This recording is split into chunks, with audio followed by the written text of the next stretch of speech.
wanna play, make it a better place.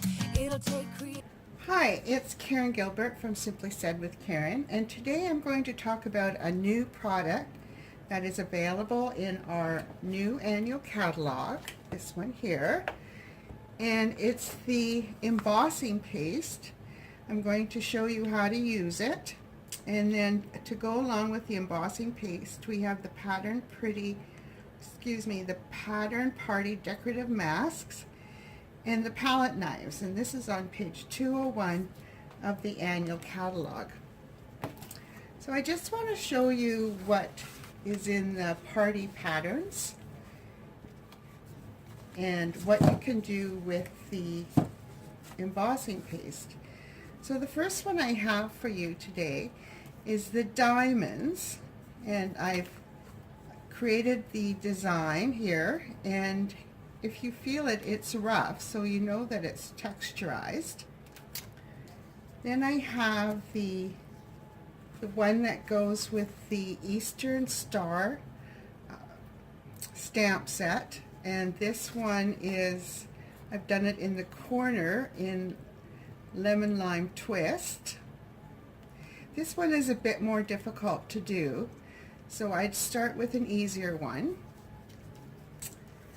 The next one is the clouds, and I've done this using the Up and Away stamp set, and you'll notice that it's kind of rough. The clouds are rough. I'll show you a tip for that to get rid of that.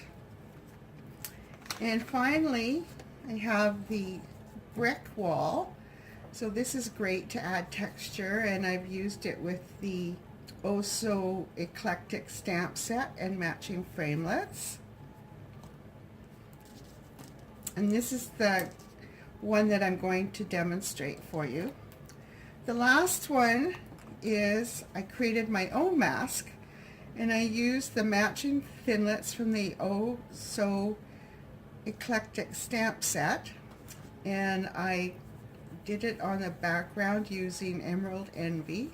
I'm going to use crumb cake cardstock, and I'm going to mount it on Cherry Cobbler Red.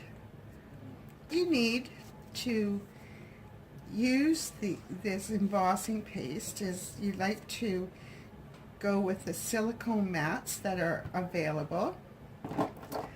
Like I said, I'm going to use the brick one, and when I go to make the card, I want to use one of our new stamp sets. The best thing to do is to lay your cardstock on the silicone mat, lay your mat or your stencil down where you want it, and then attach it with some washi tape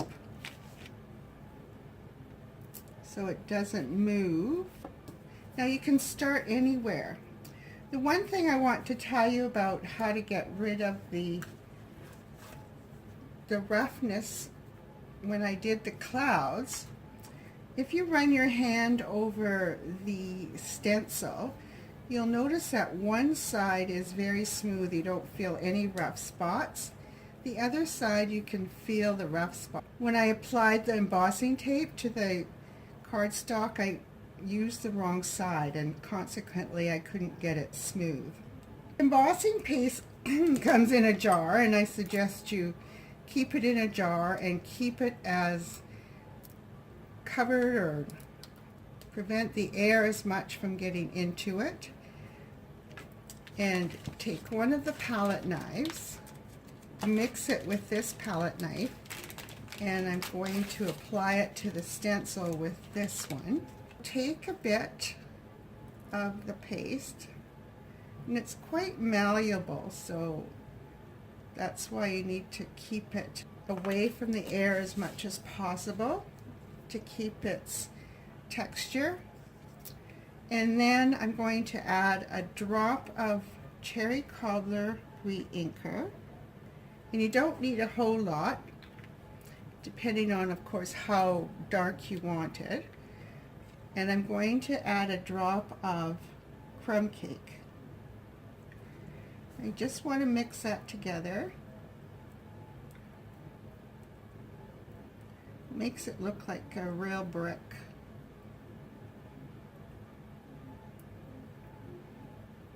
Mix it up good so that you have even coverage through the whole dollop of embossing paste.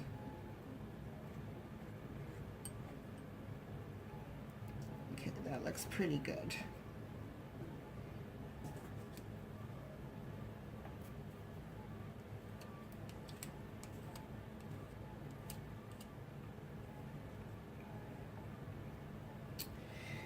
You just start applying it. So just take it and with your wider palette,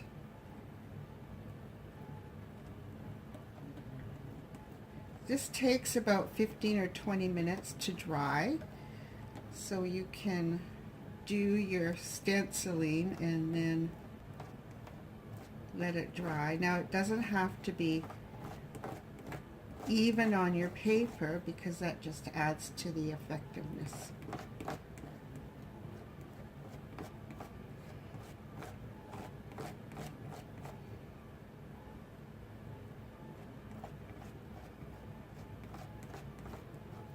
So I think that's about as far as I'm going to go.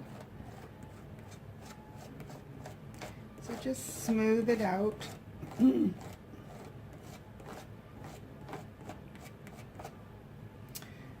Now the thing you have to do with this embossing paste is make sure that you clean it off your mats and the stencil and your palette as soon as you're finished, because it dries, and it is a paste, so it dries very hard and it becomes very difficult to remove it. The simplest way that I found, and I know that you can also use baby wipes, but I found that warm soapy water does the best at cleaning it. So that's what I'm going to do, and I'm going to go away and make my card, and then I will come back and show you the finished product.